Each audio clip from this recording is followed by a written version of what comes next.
con nosotros en todo momento, Señor. Tu presencia, Señor, ha estado con nosotros, Señor, no nos ha dejado, Señor bendito. Alabamos, Padre, tu santo nombre, Señor. Porque si la sangre de los toros y de los machos cabríos y las cenizas de la becerra rociados a los inmundos santifican para la purificación de la carne, cuánto más la sangre de Cristo, cual mediante el Espíritu eterno se ofreció a sí mismo sin mancha a Dios, limpiará vuestras conciencias de obra muerta para que sirváis a Dios vivo. Gracias, Padre bendito, porque por esa sangre preciosa, Señor, que podemos decir que somos limpios, Padre, delante de tu presencia, de mente, Padre, de corazón, Señor. Tú eres santo, Señor.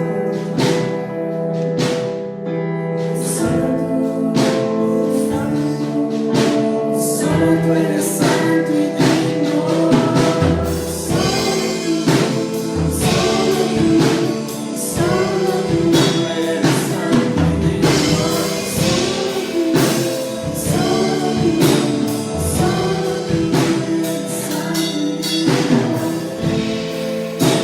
En esta tarde, hermano, nos invitamos a que a donde usted está en su casa, a donde usted no está aquí, que pueda decirle al Señor que solamente Él es santo, santo, santo, que Él es el único que merece adoración, que Él es el único que merece alabanza, que Él es digno de toda honra, de toda gloria.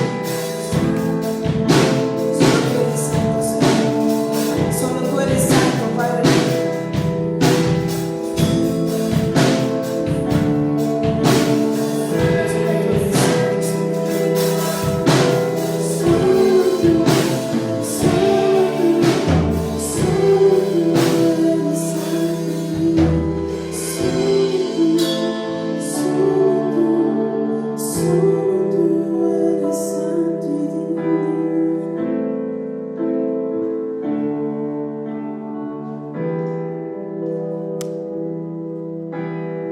Gracias, gracias, Señor, porque nos llamas, Señor, amigos tuyos, Señor bendito, porque en ti, Padre, podemos confiar, Señor bendito, sin importar, Padre, quién nos pueda fallar, Padre, tú eres fiel, Señor, tú eres fiel, Señor, y nos das de tu amor, Padre bendito. No queremos, Padre, volver atrás, Señor.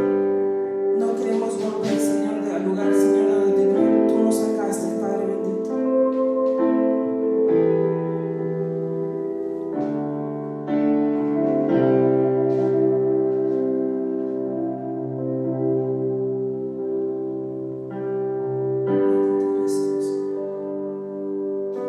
Llévanos a ese lugar, Señor bendito, donde está tu presencia, Señor, donde te podemos sentir, Padre, que podemos confiar en ti en todo momento, Señor. Si así como confiamos, Padre, en amigos, Padre, terrenales, Señor, como no podemos confiar en ti, Señor.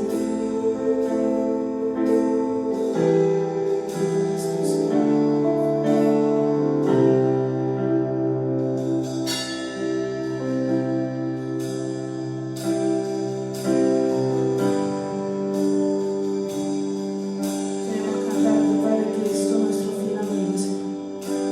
Jesús, mi fiel amigo,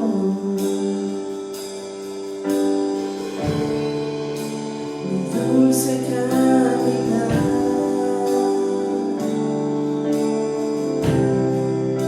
y quédate conmigo, no voy a volver atrás, no voy a volver atrás.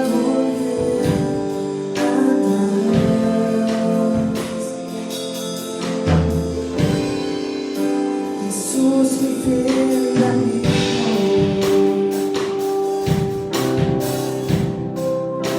mi dulce capitán, y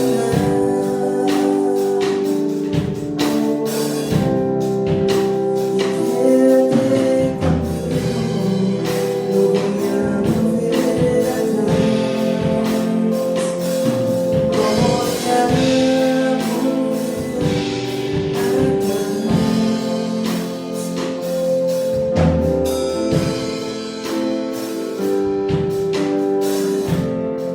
Llévanos, Padre, a donde está solamente la paz, Señor, que sobrepasa todo entendimiento, Señor.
Señor, por todo lo que has hecho, Señor bendito. Lo menos, Padre, que podemos hacer, Señor, es intentar, Padre, serte fiel, Señor. Y ni el pensar, Señor, volver atrás, Señor, porque tú, Señor, nos rescataste, Señor, de ese hoyo, Señor, en el que estábamos, Padre. Lo único que queremos es estar, Señor, junto contigo, Señor. Solo enséñanos, Padre bendito, a depender cada vez más de ti, Señor. A depender más de ti, Señor, sin importar, Padre, todo lo que pueda estar pasando, Señor. Que nuestra mirada, Padre bendito, esté fija en ti, Señor, esté puesta solamente en ti, Señor.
Aleluya. Padre, gracias porque tú eres mi buen Señor, el que nos sustentas por medio de tu palabra, nos sostienes, Señor, con el poder de tu diestra, nos fortaleces con tu Santo Espíritu para seguir librando la batalla, Señor. Ahora, mi Dios, disponemos nuestra mente y nuestro corazón para recibir tu palabra. Háblanos, Señor. Queremos oír palabra tuya, no palabra de hombre. Queremos que te glorifiques y que seas tú, mi Dios, ministrando cada vida en esta hora, en el nombre de Jesús. Amén y amén. Le damos toda la gloria al Señor, ¿verdad? Y qué bueno sería que cada uno de nosotros dejáramos que sea Él quien nos moldee, que nos afirme y que haga en nosotros su buena voluntad. Hermanos, el último mensaje fue acerca del falso profeta. Ya hemos hablado del anticristo. Hoy vamos a hablar de la gran ramera, pero quisiera, amados hermanos, de que recuerden de que los eventos proféticos en la Biblia no están en un orden cronológico, y que estos temas que estamos nosotros tocando son para reforzar, para fortalecer los conceptos que ya tenemos. O sea, ya hablamos bastante acerca del anticristo, ya hablamos bastante del falso profeta, pero hoy, el tema de hoy es para fortalecer ambos temas. Y el tema que sigue, las 70 semanas de Daniel, también es para reforzar. O sea, es como nosotros podamos tener un amplio conocimiento de los eventos para que podamos ordenarlos de una manera más coherente, ¿no? Que podamos entender mejor la secuencia y el orden de los eventos proféticos. Así que en cada mensaje usted puede ir sacando información para reforzar los mensajes que ya cubrimos. Esa es la idea. O sea que con el mensaje de hoy vamos a sacar datos de repente que se nos escaparon cuando hablamos del anticristo o cuando hablamos del falso profeta, pero que hoy van a salir a colación y usted simplemente los ubica en el orden que le corresponda. Por eso hemos pedido que se haga de papel y lápiz, ¿verdad? Aparte de la Biblia. Cuando hablamos de la gran ramera, estamos hablando de una iglesia, de un grupo religioso, y quizá esta, como decíamos en el mensaje anterior, el grupo religioso quizás encaja más que iglesia. Pero bien, vamos a partir de ahí, ¿okay? Que esta gran ramera, esta Babilonia, como también se le conoce la gran Babilonia, es nada más y nada menos que la iglesia apóstata, la iglesia pervertida, la iglesia que le dio la espalda al Señor. Entonces vamos a dar lectura a los primeros 5 versos del capítulo 17 del libro de Apocalipsis, que es donde encontramos la información acerca de esta iglesia apóstata. Veamos los primeros 5 versos. Dice: vino entonces uno de los 7 ángeles que tenía las 7 copas y habló conmigo diciéndome: ven acá y te mostraré la sentencia contra la gran ramera, la que está sentada sobre muchas aguas, con la cual han fornicado los reyes de la tierra, y los moradores de la tierra se han embriagado con el vino de su fornicación. Y me llevó en el espíritu al desierto, y vi una mujer sentada sobre una bestia escarlata, llena de nombres de blasfemia, que tenían 7 cabezas y 10 cuernos. Y la mujer estaba vestida de púrpura y escarlata, y adornada de oro, y de piedras preciosas, y de perlas, y tenía en la mano un cáliz de oro, lleno de abominaciones de la inmundicia de su fornicación. Y en su frente un nombre escrito, un misterio: Babilonia la grande, la madre de las rameras y de las abominaciones de la tierra. ¡Wow! Esto, amados hermanos, es impresionante. Pero en primer lugar, quiero que ubiquen los tiempos, aunque todavía no hemos hablado de la tribulación, pero aquí hay un dato importante, que es en el derramamiento de la séptima copa. O sea que estamos en la parte de la gran tribulación. ¿Okay? Y dice que uno de los 7 ángeles que tenía la copa fue quien vino a darle la revelación a Juan, o más bien la interpretación de lo que Juan había visto en cuanto a esta ramera. Una ramera es una prostituta. Una prostituta es una mujer que se acuesta con cualquiera que le pague. Y hoy día están de moda las prostitutas modernas. Las muchachas esas que se andan acostando con uno y con otro sin necesidad que les paguen, simplemente por diversión, por adicción al sexo. Entonces estas son las prostitutas baratas. Pero partamos de ahí, una prostituta es una mujer que se acuesta o que tiene relación sexual o intimidad con cualquier hombre. Cuando Dios tilda a esta iglesia de prostituta, lo que está diciendo es que lo dejaron a él y fueron y se metieron con cualquier cosa como Dios. ¿Okay? O sea, cambiaron al Dios verdadero para adorar a cualquier cosa. Y eso lo vamos a ver más adelante conforme vayamos profundizando en el mensaje. Quisiera que me deje un momentito Apocalipsis y vaya a Tesalonicenses. Ya hemos hablado de Tesalonicenses, pero quisiera repetir esos versos en la segunda carta de Tesalonicenses, en el capítulo 2, segunda de Tesalonicenses, capítulo 2, y dice acá el apóstol Pablo,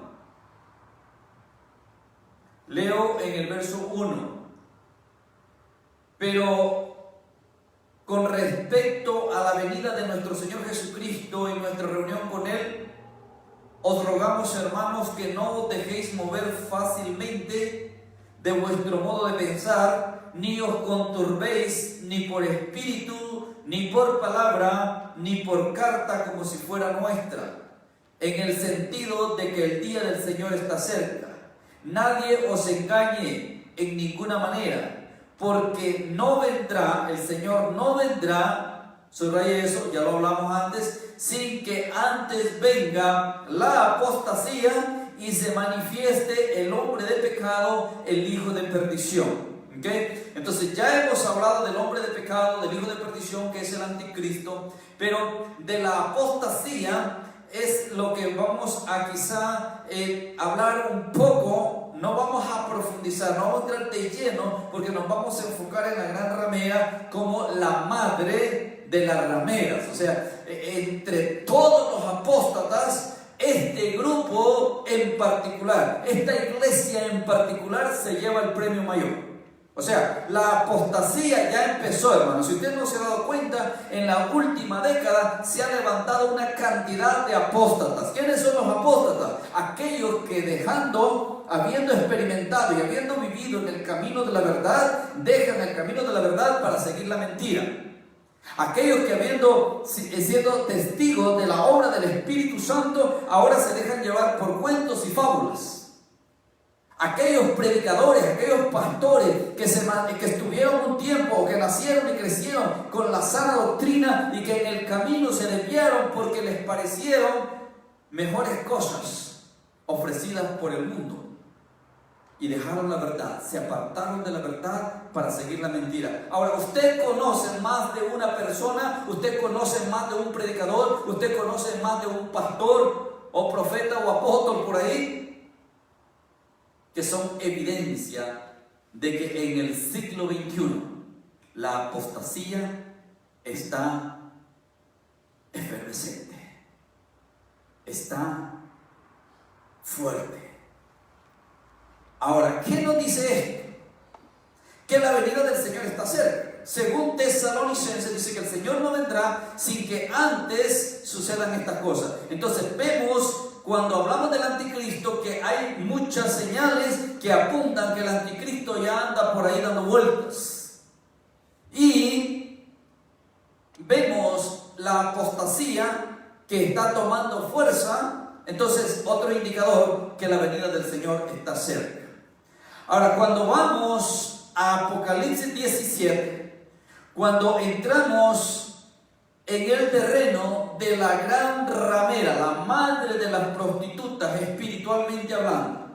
Entonces vamos a ver que es identificada como una mujer, pero en realidad es una iglesia. Se habla de prostitución, pero no está hablando de sexo, está hablando de adorar otra cosa que no sea Dios, o adorar otras cosas que no sea Dios. ¿Ok? Entonces, partamos de ahí. Es una mujer, o sea, es una iglesia. La Biblia dice que es una mujer, pero es una iglesia. Y es una prostituta, y no una prostituta cualquiera, sino la más prostituta de todas las prostitutas, o sea, la mamá de las prostitutas. Ese es el título que Dios le da, bíblicamente hablando, ¿no? Entonces, veamos en los primeros 2 versos. Vino entonces uno de los 7 ángeles, estamos en Apocalipsis capítulo 17, que tenía las 7 copas y habló conmigo diciendo: ven acá y te mostraré la sentencia. Ok, subraya eso en su Biblia, es una sentencia, y una sentencia de parte de Dios es juicio, ¿verdad? Ahora viene el juicio para esta iglesia. Entonces dice, te mostraré la sentencia contra la gran ramera, la que está sentada sobre muchas aguas. Cuando hablamos del anticristo, ya hablamos de esto, que las muchas aguas son muchedumbres, pueblos, naciones y lenguas, ¿no? Que lo dice más abajo acá en el capítulo 17. Pero eso ya lo hablamos. Entonces nos vamos al verso 2. Con esta prostituta, con esta ramera, con esta gran ramera, han fornicado los reyes de la tierra. Ahora, entendamos por reyes gobernantes, los gobernantes de los diferentes países del mundo, ¿ok? Todos los gobernantes de los diferentes países del mundo, en todos los continentes, han fornicado con esta ramera, o sea, han tenido que ver con esta mujer o con esta iglesia. Han fornicado los reyes de la tierra, y los moradores de la tierra se han embriagado con el vino de su fornicación.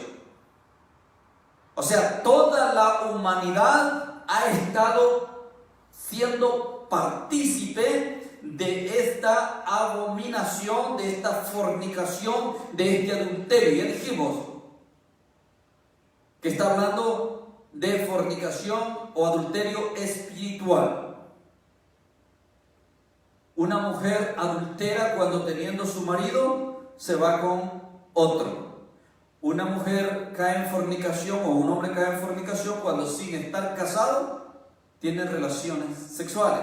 Entonces esa fornicación, y las dos son condenadas bíblicamente. Ahora, espiritualmente, ¿por qué no habla de adulterio sino de fornicación? Porque la iglesia es la novia. La iglesia es la novia y Jesús es el novio. Y la novia está esperando al novio. ¿Y cuándo va a venir el novio? Cuando suene la trompeta. Y cuando suene la trompeta, la iglesia, la novia, será levantada, será alzada para reunirse con el novio. Y entonces se va a celebrar la boda del Cordero.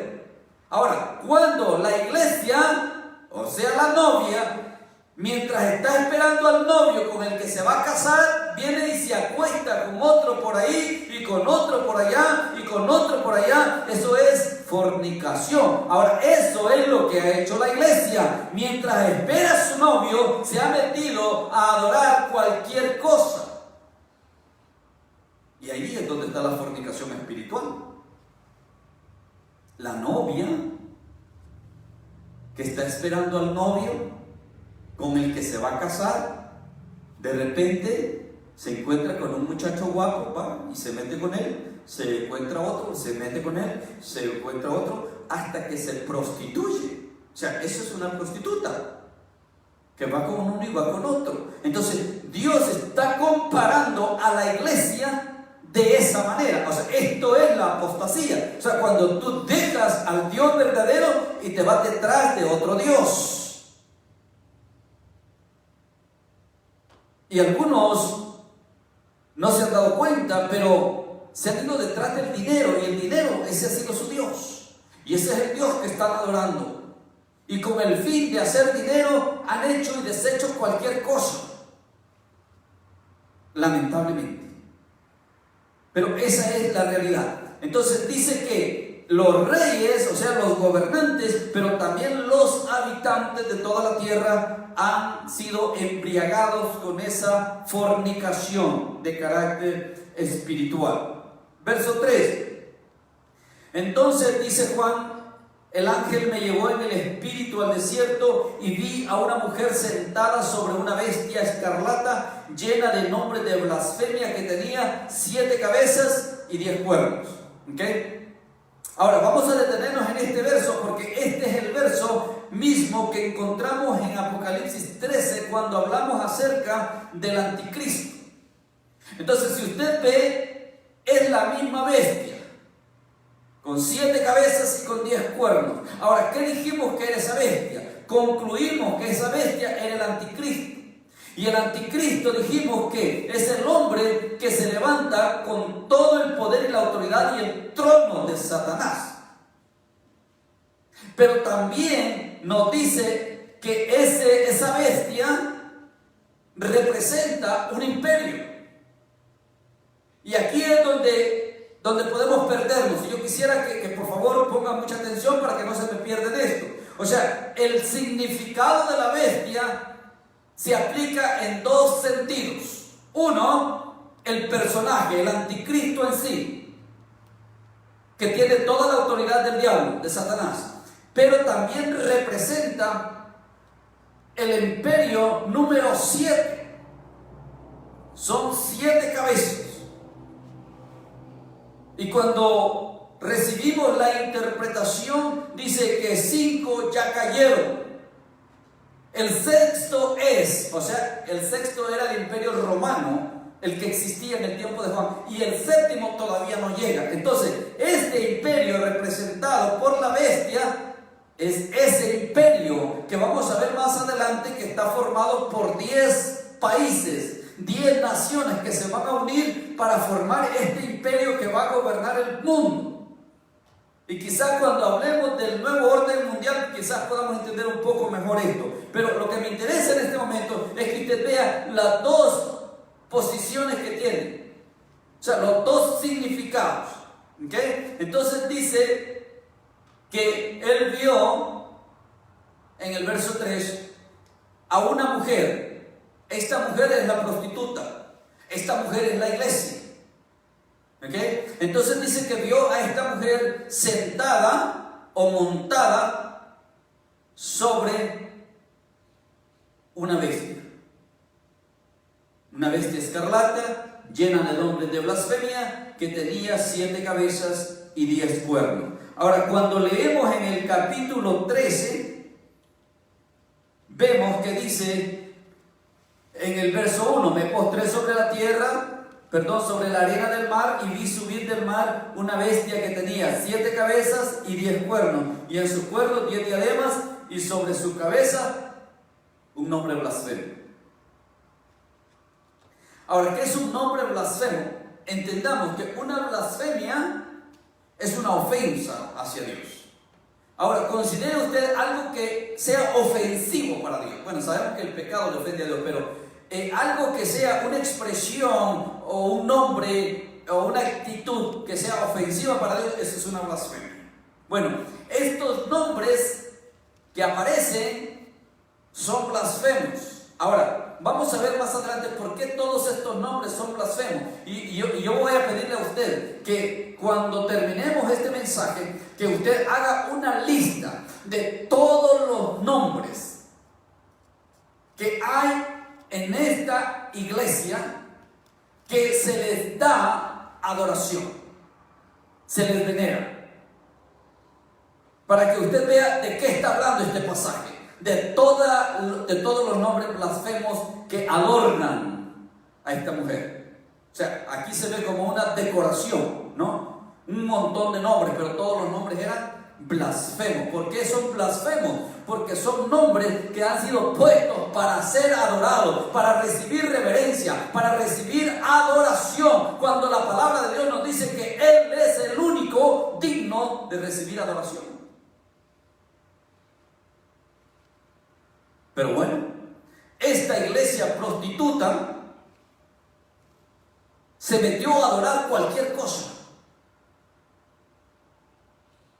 e involucró a los gobernantes y a los habitantes de toda la tierra a que también adoren todos estos nombres.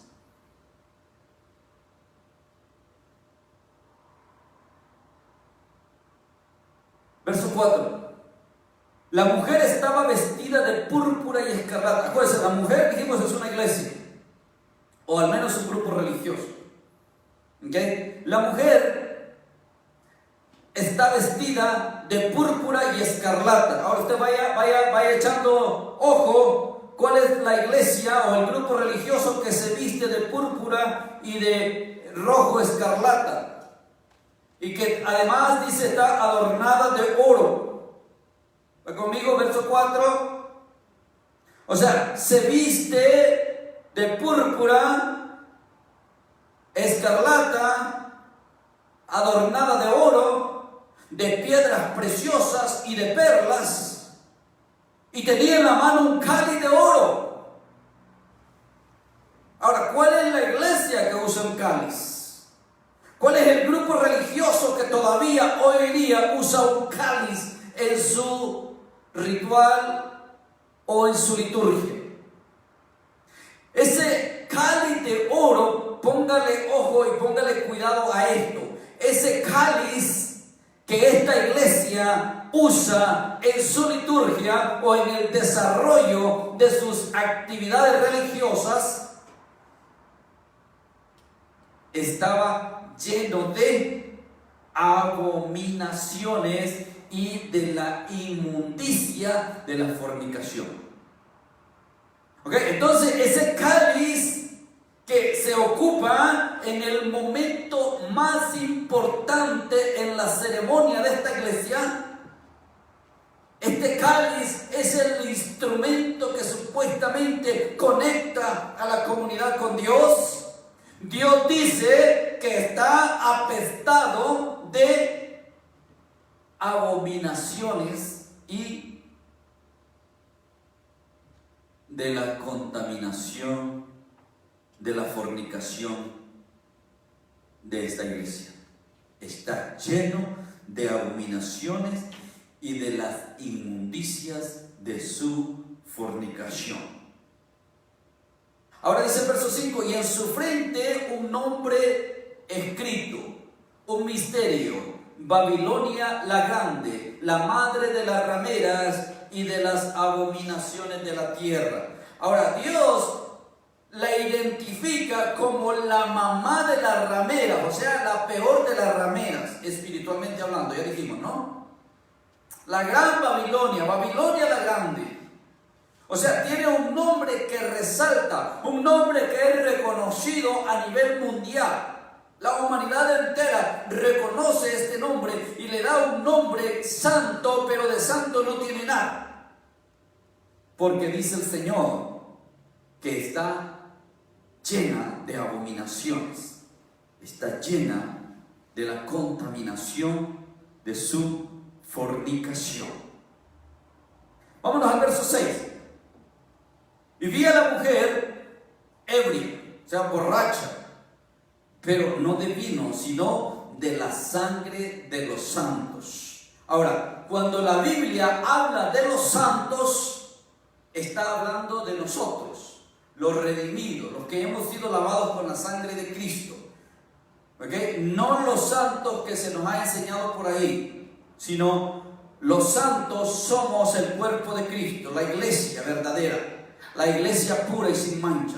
A eso se refiere cuando la Biblia habla de los santos. Entonces dice que vi a esta mujer, a esta iglesia borracha de la sangre de los santos y de la sangre de los mártires de Jesús, y cuando la vi quedé asombrado con gran asombro. Esta mujer o esta iglesia, según lo que interpretamos, lo que vemos acá, cuando Juan dice que se queda aturdido, abrumado, es porque está hasta borracha de tanta gente que ha matado, de tanta sangre que ha derramado en el pueblo de Dios, en los santos, los hijos de Dios, los siervos de Dios, los profetas de Dios, los ministros de Dios.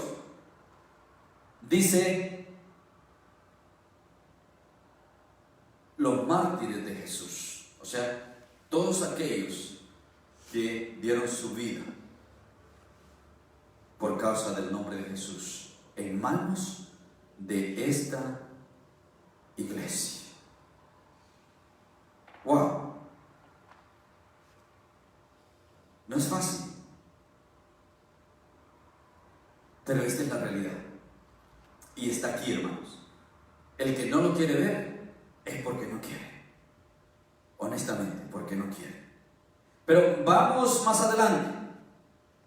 El ángel me dijo, verso 7, ¿por qué te asombras? Yo te diré el misterio de la mujer, o sea, de la iglesia, y de la bestia que la trae. Ya sabemos que es el anticristo, la cual tiene las 7 cabezas y los 10 cuernos. Entonces, vea el verso 8. Verso 8. La bestia que has visto era y no es. Eso, márquelo porque es importante, amado hermano. Esto es lo que muchas veces genera confusión. La bestia que has visto era y no es. Y está para subir del abismo e ir a perdición. O sea, dijimos que esta bestia por un lado representa al anticristo como persona, por el otro lado representa al imperio del anticristo, al imperio de las 10 naciones. Entonces dice, era, no es, y está a punto de surgir del abismo. O sea, que en un tiempo fue, dejó de ser, pero va a ser levantado por un poder sobrenatural, por un poder satánico, por un poder que viene de abajo, del infierno, del abismo, de las tinieblas.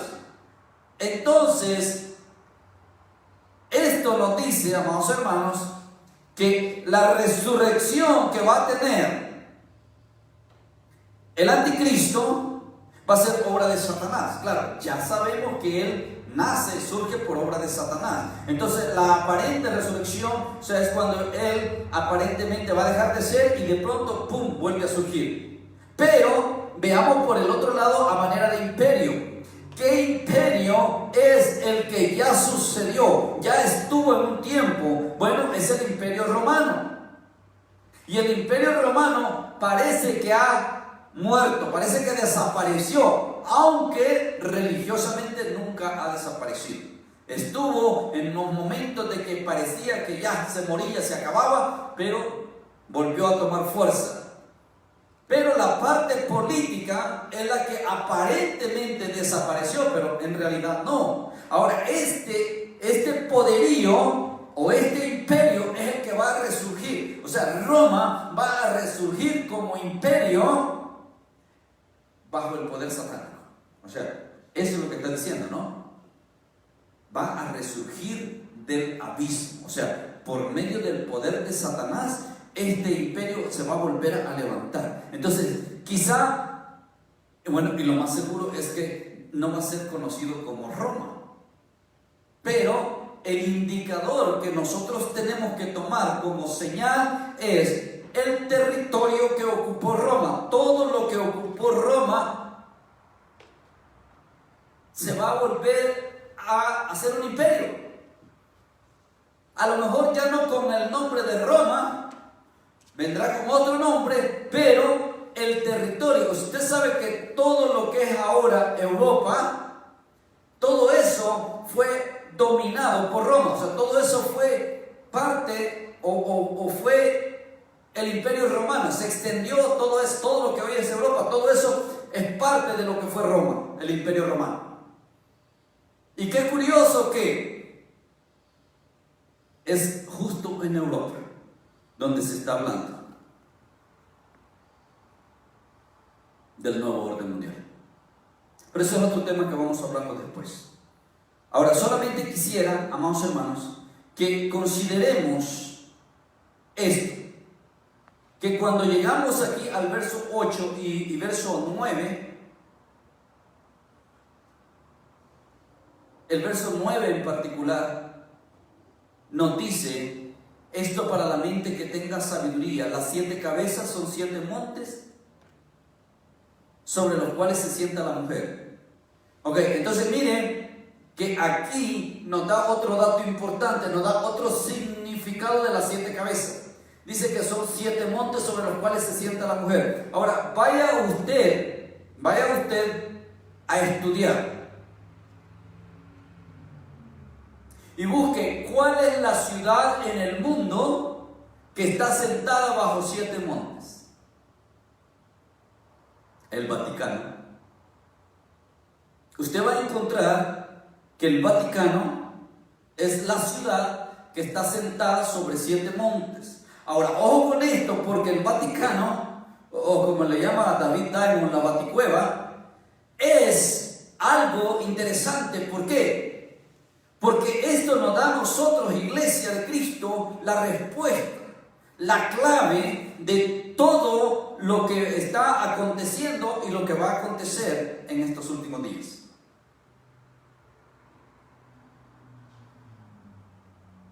Resulta que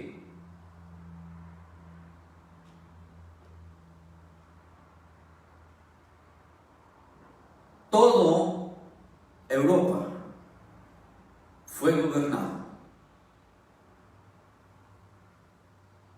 por la Iglesia Católica por muchos años. Desde el año 320, cuando muere Constantino, hasta el año 1961, el poder papal era eminente. Ahora, durante este periodo encontramos, y esto es historia, 500 años de la famosa Santa Inquisición, con el famoso San Ignacio de Loyola.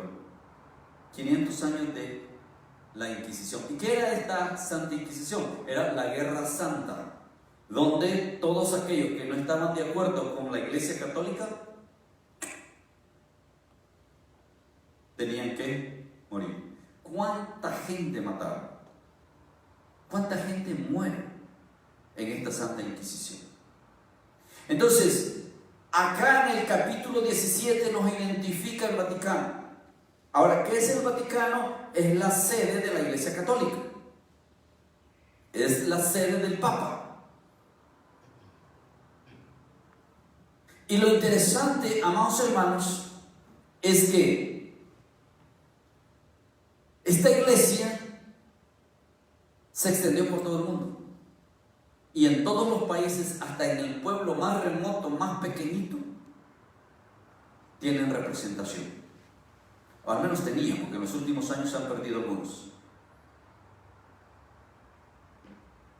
Y del año 320 después de Constantino hasta el 61, la iglesia metió una cantidad de herejías. Ahora, acuérdense cómo la iglesia llegó a Roma. La iglesia llega a Roma desde Jerusalén. O sea, la iglesia no nace en Roma. Lo siento mucho aquellos católicos que creen que la iglesia nació en Roma. No, la iglesia nació en Jerusalén. La iglesia llega a Roma porque Roma era la capital del imperio. Pero cuando la iglesia llega a Roma, llega sana. Pero después empieza a pervertirse. Y cuando el último emperador de Roma, cuando este Constantino tiene una experiencia a través de un sueño, él da un edicto, da una orden, una ley donde todo el mundo tenía que ser cristiano. Y entonces es cuando la iglesia se corrompe, porque a partir de ese momento, por ley, todo el mundo era cristiano. De ahí en adelante viene la corrupción. Hasta en 1961 que aparece un papa que se interesó en hacer algunos cambios. ¿Será que leyó la Biblia o no sé lo que haya pasado? Pero este papa, Juan XXIII, fue el papa que hizo algunos cambios. Él fue el que eliminó la misa en latín, o sea, ya la misa no tenía que ser en latín. Mandó quitar las imágenes en muchos de los templos, eliminar las imágenes. Se le dio permiso a que hubiera música, que se tocara música, un piano o algo, pero que hubiera música, antes no se permitía. Y lo más importante, se abrió para que la gente empezara a estudiar la Biblia. Pero eso fue hasta 1961. Entonces, todas las herejías que la iglesia metió en el tiempo antes de Juan 23, podríamos mencionar entre estas herejías la adoración a los santos, la adoración a María, la asunción de María, cuando la elevan al cielo, la nombran inmaculada, o sea, sin pecado. Cuando nombran a María la Madre de Dios, también introducen la famosa transustantación, que es cuando el pan se convierte en la carne, en el cuerpo de Cristo, supuestamente. Y algo más grave, adoptan la infalibilidad del Papa. O sea, el Papa es infalible, o sea, no puede equivocarse. O sea, lo que él diga es Dios hablando. Todo esto ocurre en el correr de la historia. ¿Okay? La iglesia se corrompió, se pervirtió, se prostituyó. Pero luego viene la reforma y Dios saca un remanente y la historia se sigue repitiendo, ¿no? Ese remanente luego se pervierte, Dios guarda otro remanente, se vuelve a pervertir y así. De la misma manera que Israel lo hizo, la iglesia repitió la historia.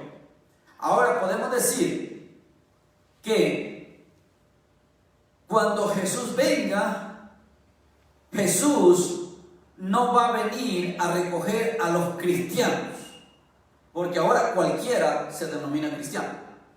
Entonces el cristianismo ahora es un grupo religioso, pero este grupo religioso es la cuna de el falso profeta.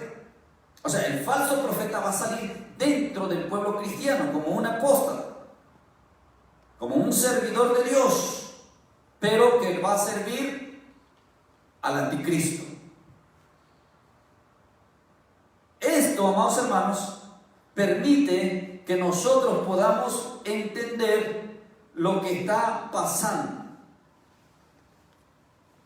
Y podemos decir entonces que el imperio romano, o sea, entendamos, el imperio romano, este imperio que se va a levantar con las 10 naciones, o sea, que va a resurgir, o el imperio número 7, o la cabeza número 7 de la bestia, representada por la cabeza 7, este imperio de ahí va a surgir, o de ahí va a nacer, o ese imperio es la cuna del anticristo, y el cristianismo es la cuna del falso profeta.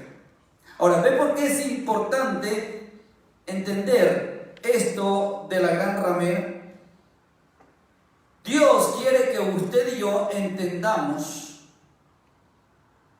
lo que está pasando en la historia hoy día. Estamos en el siglo XXI, pero usted sabe que en el siglo XX, la ciencia y la tecnología llegaron o aumentaron de una forma exagerada. Como dice la Escritura, que la ciencia se iba a aumentar, pero también la maldad se iba a multiplicar. Entonces la ciencia y la tecnología han alcanzado un nivel extraordinario. Ahora que estamos en el siglo XXI, vemos cosas inimaginables. científica y tecnológicamente hablando. Pero también ahora, en pleno siglo XXI, es cuando tenemos la mayor cantidad de gente apóstata. O sea, gente que ha dejado la verdad para seguir la mentira. Ahora, otro dato importante que traigo en cuanto a esto, hermano, ya que identificamos el Vaticano, ¿sabía usted que el famoso movimiento ecuménico, este famoso movimiento ecuménico tiene como objetivo unificar a la iglesia, unir a todas las religiones del mundo para que haya una sola religión? Ahora, yo le he dicho antes, ¿no? El propósito o el objetivo del nuevo orden mundial es establecer un sistema global en todo sentido, político, económico, pero también religioso. Entonces, este movimiento, ¿quién cree usted que lo preside? Nada más y nada menos que el Vaticano. Esto inicia con el Papa Juan Pablo II. Inicia este movimiento de querer reunir a las iglesias, de querer juntar a los pueblos religiosos con el fin de que en el mundo haya una sola iglesia. Pero Juan Pablo II solamente fue el precursor, abrió el camino, porque luego viene Benedicto y Benedicto no se le vio nada claro, pero claro, luego pues le dan golpe de estado, lo tumban, por alguna razón, pues eso ya es secreto del Vaticano, eso yo se lo dejo a los expertos, qué causó, porque no fue renuncia, sino lo renunciaron. Y entonces surge ahora un nuevo papa, y por casualidad de la vida, este papa es hispano, es latino, argentino, che. ¿Qué casualidad?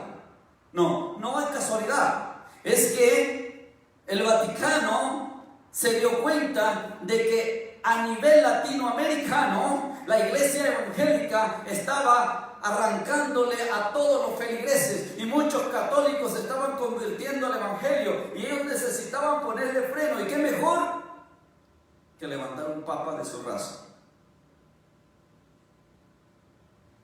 Ahora el Vaticano tiene un papa latino, Francisco I. Y a propósito de esto, ¿usted sabe cómo se llama él? Él se llama Jorge, no se llama Francisco.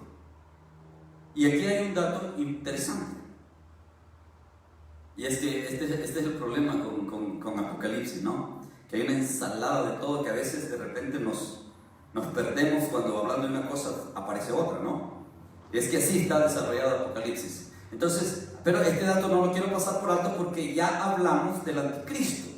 Entonces muchos han dicho que el Papa es el anticristo, y cuando nosotros hablamos del anticristo, unos mensajes atrás hablamos de que descartábamos al Papa por no ser judío, porque concluimos que el anticristo debe ser judío, pero que va a ser judío, pero que viene, como estamos diciendo apenas, del resurgimiento de Roma, o sea, de este nuevo orden o de este nuevo imperio, el imperio número 7. Va a surgir de ahí, pero de descendencia judía. Pero mire qué interesante que el último mensaje, cuando hablábamos de la marca de la bestia, habla de un nombre y un número.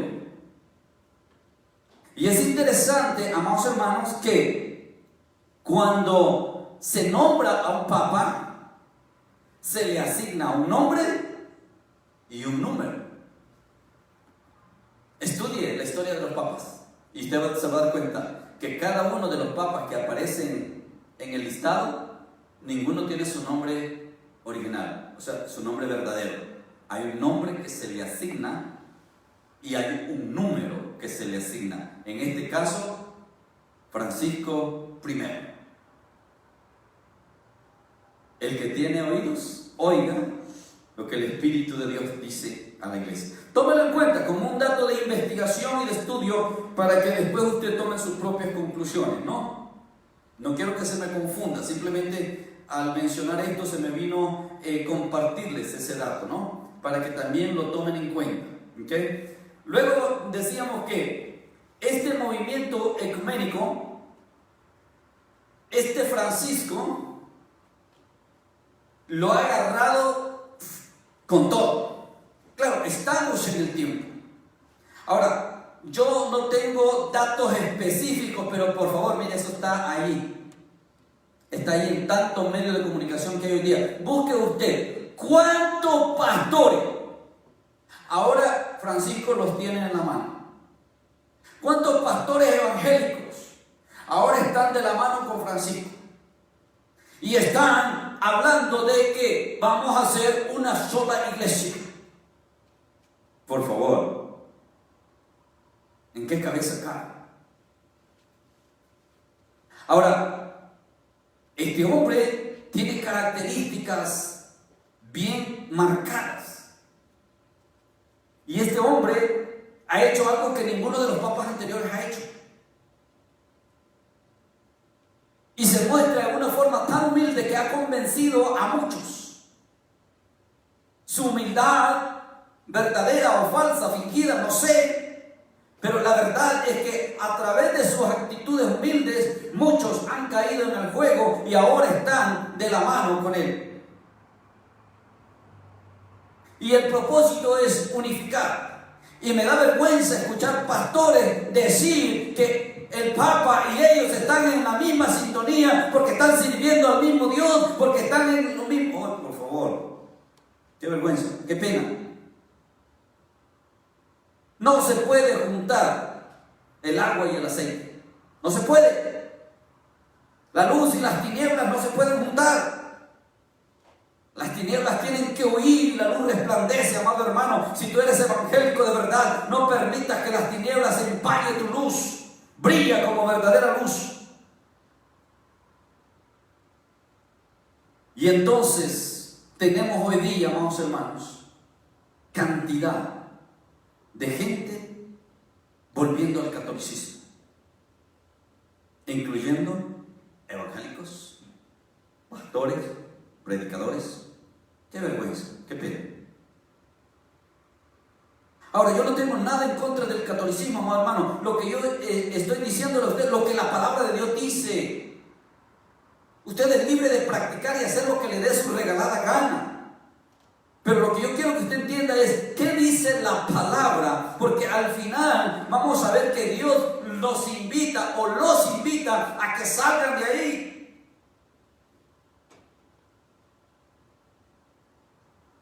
Dios quiere que salgas de esas garras. Regresemos al capítulo 17, porque ya el tiempo casi que se me fue. Váyase al verso 18. Estábamos en que habíamos identificado al Vaticano, ¿no? El último verso que leímos fue el verso 9. El verso 18 dice: y la mujer que has visto es la gran ciudad que reina sobre los reyes de la tierra.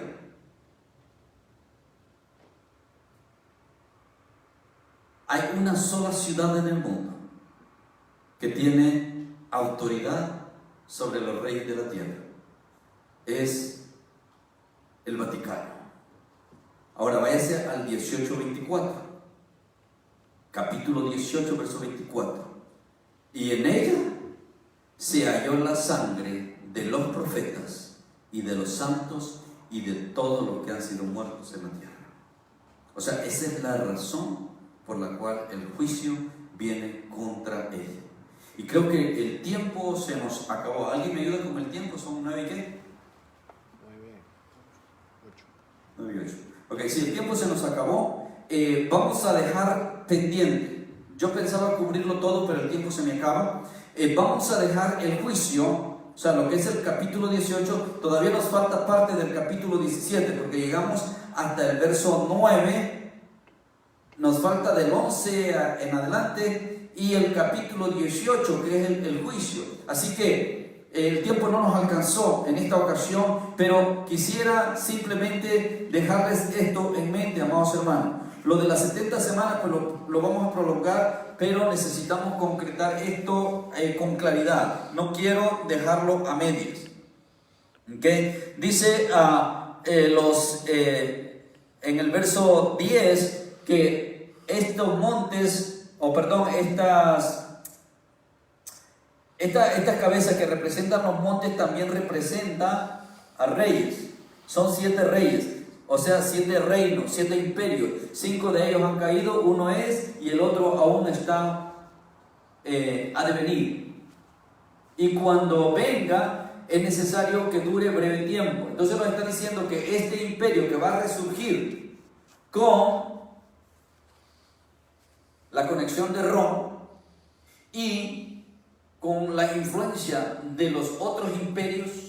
¿Se acuerda que en el Apocalipsis, en el 13, leíamos que tendría apariencia de leopardo, caminaba como oso, hablaba como león? O sea, la similitud con los otros imperios, o sea, la conexión con los otros imperios, pero va a resurgir en el mismo territorio que Roma dominó y va a haber una conexión directa con Roma, y eso lo vamos a aclarar en el próximo tema, que sería el domingo. El domingo estaríamos entonces concretando el juicio de la gran ramera y tendríamos que entrar entonces en la estatua que vio Daniel para entender mejor lo de ese imperio que gobernará en los últimos tiempos. Amados hermanos, qué pena que no alcanzamos a desarrollar todo el tema hoy, pero vamos a continuar. Usted esté pendiente, el domingo seguimos. Por hoy solamente quisiera animarle a que lea el capítulo 17 completo, el capítulo 18, marque lo que usted no entienda, subráyelo y tenga, si es posible, preguntas listas para que, si no escucha la respuesta en la predicación, pueda usted hacerla libremente y podamos hacerle llegar la respuesta.